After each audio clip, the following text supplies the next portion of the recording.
Hello and welcome to Germany, where we are driving the new Audi A5 Sportback. Now, we were always fans of the previous generation car. It was beautifully built and beautifully styled.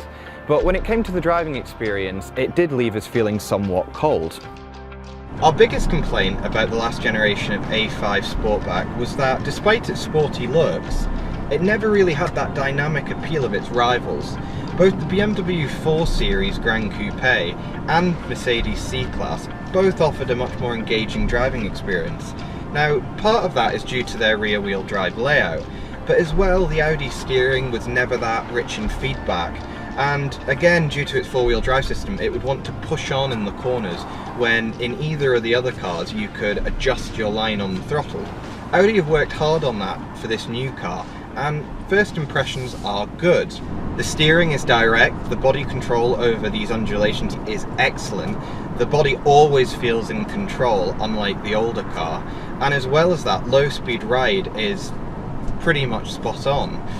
The only problem we have is that when you do start to push a bit further, it starts to show those older Audi characteristics. Now, it doesn't push on in the corners, but there's really no adjustability there. Even if you give it full power in first gear, it just hooks up and goes. And for some, that's exactly what they'll want. Something that's dependable and easy to drive fast. But if you are wanting something that's exciting and puts a smile on your face, Mercedes and BMW still have the edge. Where the Audi might have the competition beat, however, is in day-to-day usability. The refinement levels are just incredible. This 8-speed gearbox, especially paired with this V6 3-litre diesel, is just creamy smooth, and you just waft around town and on the motorway. Thanks to a longer wheelbase than its predecessor, total cabin length has improved by 17mm. Now, that doesn't sound a lot, but jump in the back, and with my seats in my driving position, there's actually a surprising amount of legroom. And as well as that, they've lowered the roofline, which we were quite worried about. But sitting fully back, there's still quite a lot of space.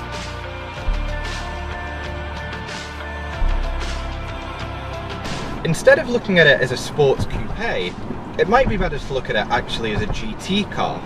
It's comfortable, it's easy to use every day, it's got great fuel economy, and as well as that, it's sporty enough to be engaging on the right road. Obviously, it still doesn't have that last bit of driver involvement that the BMWs and Mercedes offer, but again, for most, that's not going to come into it. So the new A5 Sportback has a lot going for it. It's well designed, it's well packaged, and it's more engaging than its predecessor. But still, on the country roads around Ingolstadt, it's shown that it's not as engaging as the Mercedes or BMW. For some buyers that will be very important, but for what we think it's designed for, which is more of a GT car than a sports car, it's a... In the executive car market, the A4 badge is probably familiar to you, whether you're a company car driver or a private buyer. It's a common sight on UK roads along with its main rivals, the BMW 3 Series, Mercedes-Benz C-Class and increasingly the Jaguar XE as well. Now the A4 has been around in one form or another since 1995 and with each passing generation has got better and better, and this 5th generation car promises to be the most complete package yet. The trouble is though that in the intervening years the competition has got tougher as well, and now it's no longer just Mercedes, BMW, Audi and Jaguar who compete in this market. The likes of the Ford Mondeo, Volkswagen Passat and Mazda 6 are all contenders too, and all are significantly cheaper. So why should you still buy the Audi? Well, buyers in this market are looking for a specific set of criteria.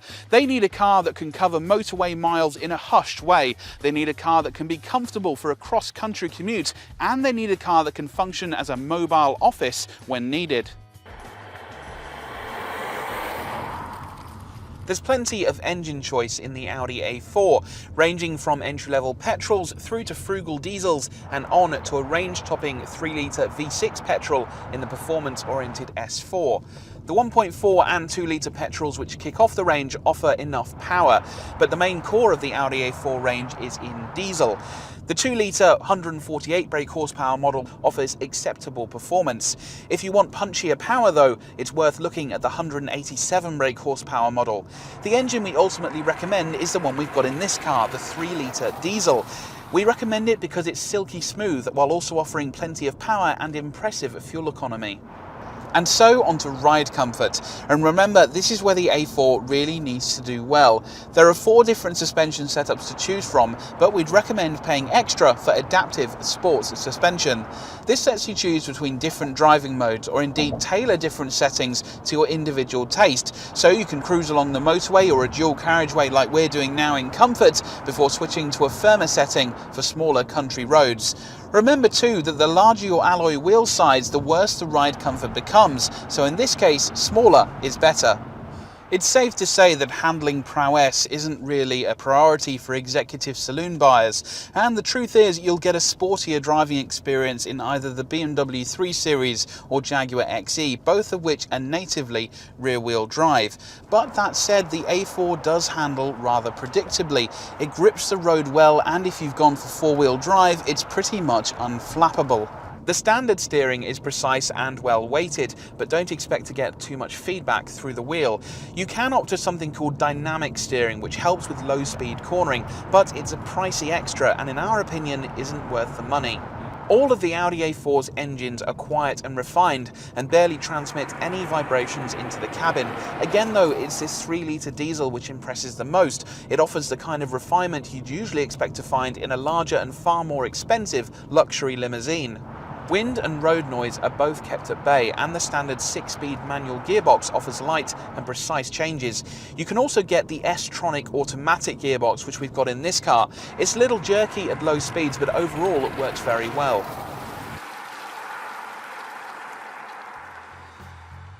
The interiors of modern Audis are pretty much in a class of their own. Even among other premium saloons, there are few which can match the same sense of comfort and luxury as is on offer here. There are plenty of soft touch materials on display, and you'll have to look pretty hard to find any hard touch plastics. Now, most drivers will be able to get comfortable behind the wheel very easily. There's plenty of adjustment both in the seat, and this steering wheel adjusts for reach as well as height. We would recommend though opting for adjustable lumbar support to help ward off potential back problems on longer journeys. Looking out through the windscreen, there's a great view of the road ahead, but as is the same with many modern saloon cars, it's a different story looking out of the back window. Now, fortunately, every A4 comes with reversing sensors as standard, and you can pay extra to have front sensors and a reversing camera if you wish. The priciest options will also park the Audi A4 for you and also offer a 360-degree view of your surroundings. You can choose from SE, Sport and S-Line trim levels in the A4. You get plenty of equipment as standard, including 3-zone climate control, cruise control and a 7-inch infotainment screen. But our favourite Sport specification comes with extra luxuries like satellite navigation, an upgraded stereo and front sport seats. One option which is well worth considering and which we've got fitted to this test car is Audi's virtual cockpit display. This replaces conventional dials with a 12.3-inch customizable digital screen, and it puts all of the relevant information, including the full satellite navigation display, right in your eye line. You can scroll through the different menus using buttons on the steering wheel, and the different screens show you the car's trip computer, radio and media information, your phone directory, and of course the satellite navigation. You can also use these buttons on the steering wheel to control just how much of the screen is given over to things like the map. Now, of course, you also have the central infotainment screen, and the two work really well together. You can have the map on both screens, or you can have the map on the screen in front of you, and then radio or media or telephone information on the central screen.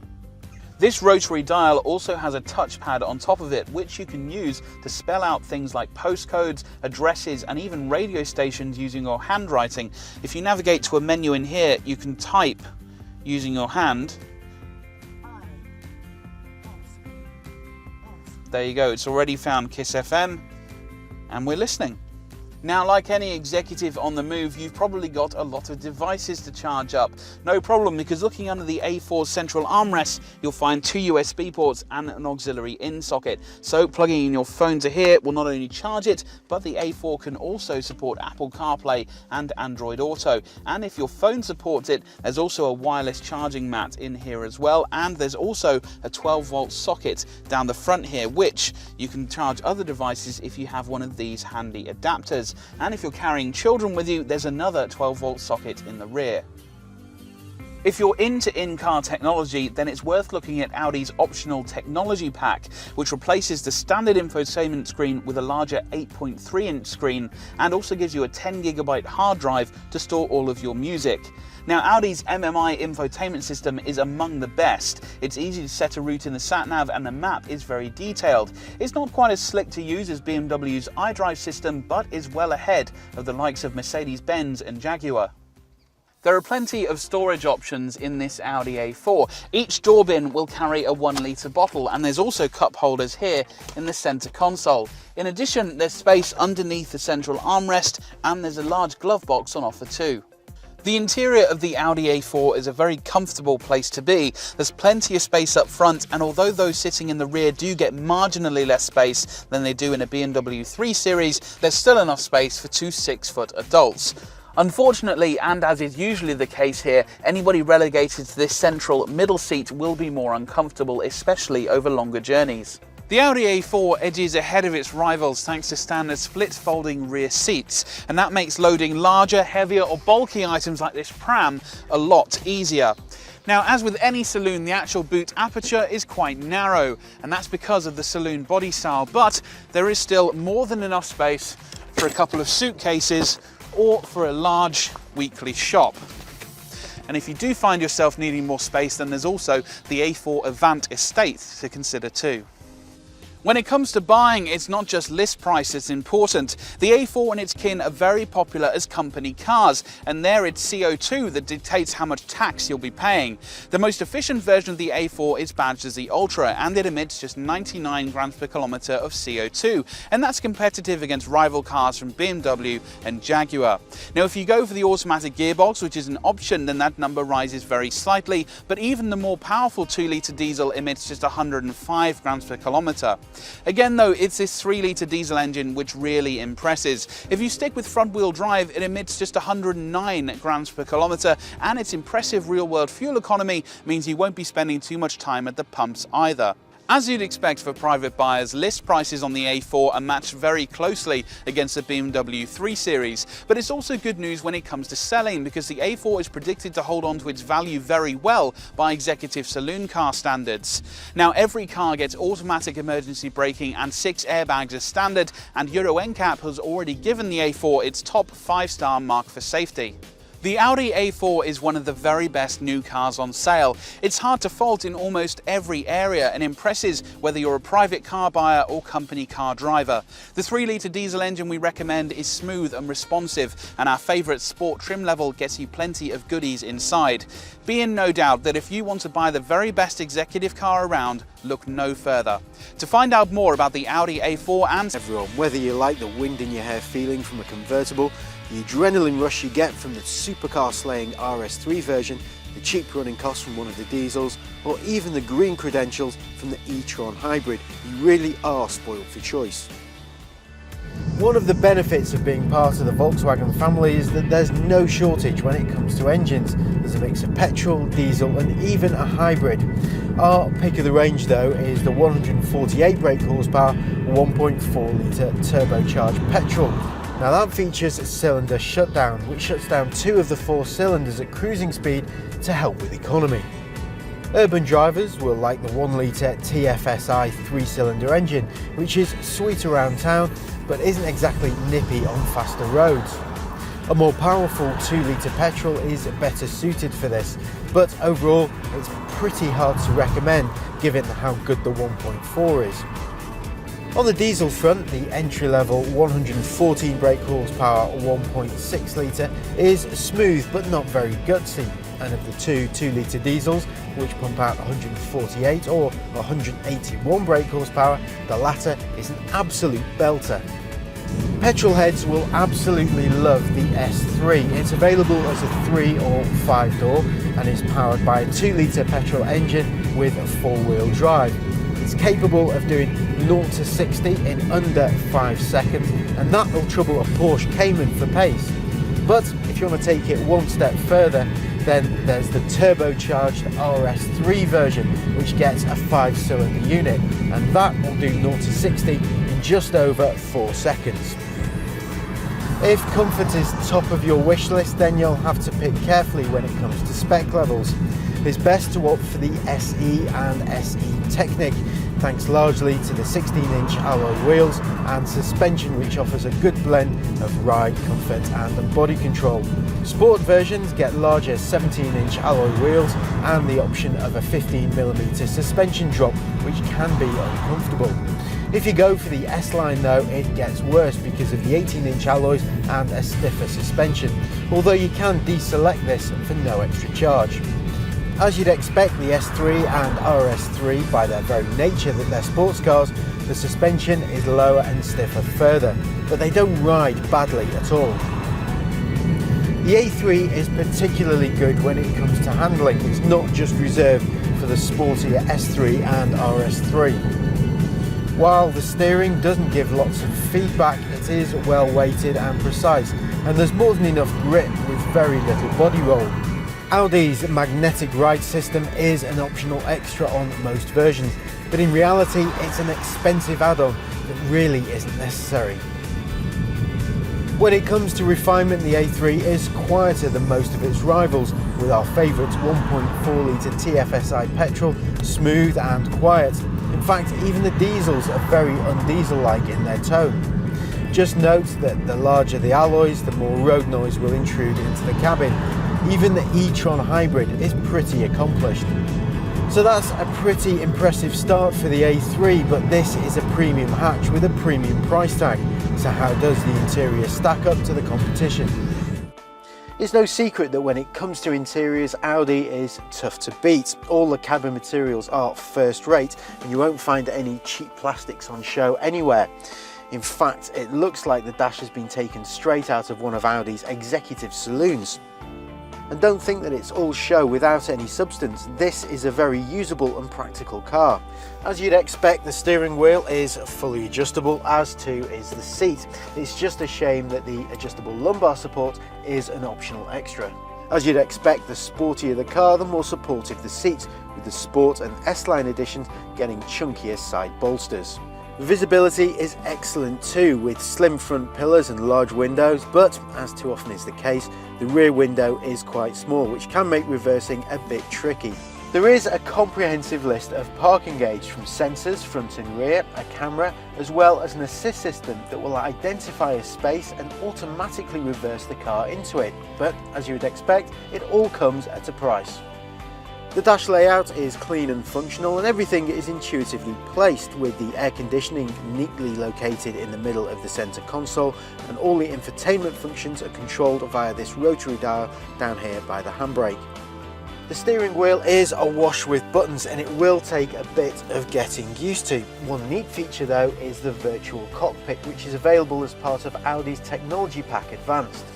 It's a fully digital 12.3-inch instrument cluster that replaces the conventional dials and displays preferred information, from big speed dials and rev counters to a map to help you navigate, or even help you scroll through your music or phone book. The infotainment system is one of the neatest in the business. It's called Audi's Multimedia Interface, or MMI, and it's controlled via this rotary dial down by the handbrake and displays all the information on a 7-inch monitor which rises out of the dash. It controls everything from your satellite navigation, the Bluetooth on your phone, DAB radio and your music, and it also acts as a monitor if you've got a reversing camera. Now, the system itself is very simple to use, especially on the go, and it's aided by these shortcut buttons down here by the dial. It means that you can quick reference things like your satellite navigation or map, your telephone, radio or music through your phone. So if you want to pair your phone, again, a very simple operation. Simply click through using the shortcut down to telephone, connect mobile phone, find new devices, then click on continue. It'll do a quick search, then pop up on your phone. Use the rotary dial to select the phone you want to pair, then pair it through your phone. Click OK, and we're connected. Very, very simple, and that then pairs all your music as well as your contacts for your phone. Very straightforward. Likewise, if you want to set a destination on your satellite navigation, then simply click on Nav, and then you'll get a prompt to say where would you like to go. Now, one neat trick with this system is that the rotary dial will act as a pad where you can actually write letters rather than having to scroll through. So if we wanted to say London, for example, I could write an L on the pad.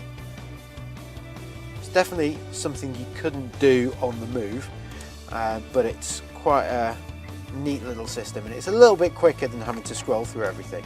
So then we can click on London, and use the dial to select the point, hit start. The route is being calculated. And the route is being calculated. Very straightforward.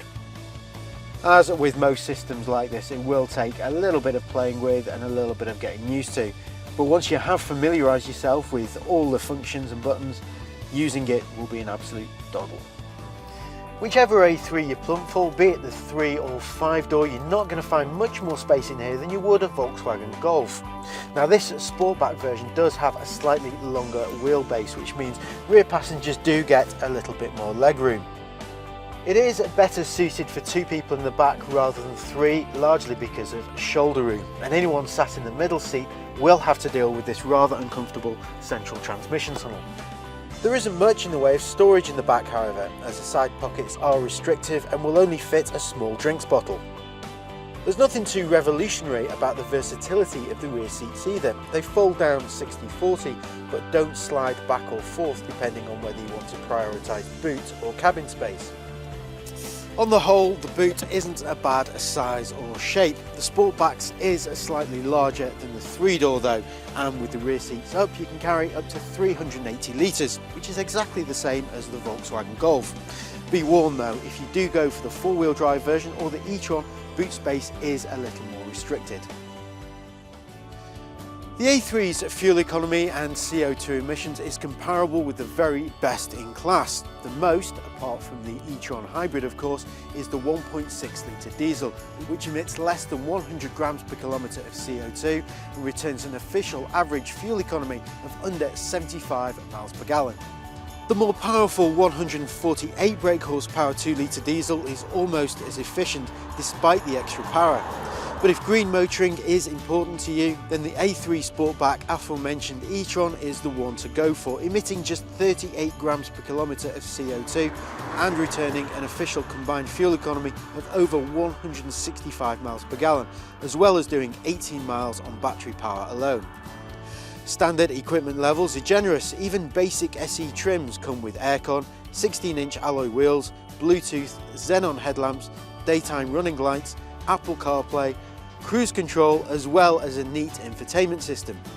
We'd be inclined to stick to this spec but add rear parking sensors and sat-nav. Audi is a premium brand, and while the initial thought is that you'll be paying a premium price, you might be surprised to learn that it doesn't cost much more than a Volkswagen Golf, and on many PCP deals it actually works out cheaper per month. It will also hold on to its value better than the Volkswagen too. As we said at the start of this review, the Audi A3 remains one of the best family hatchbacks in the business.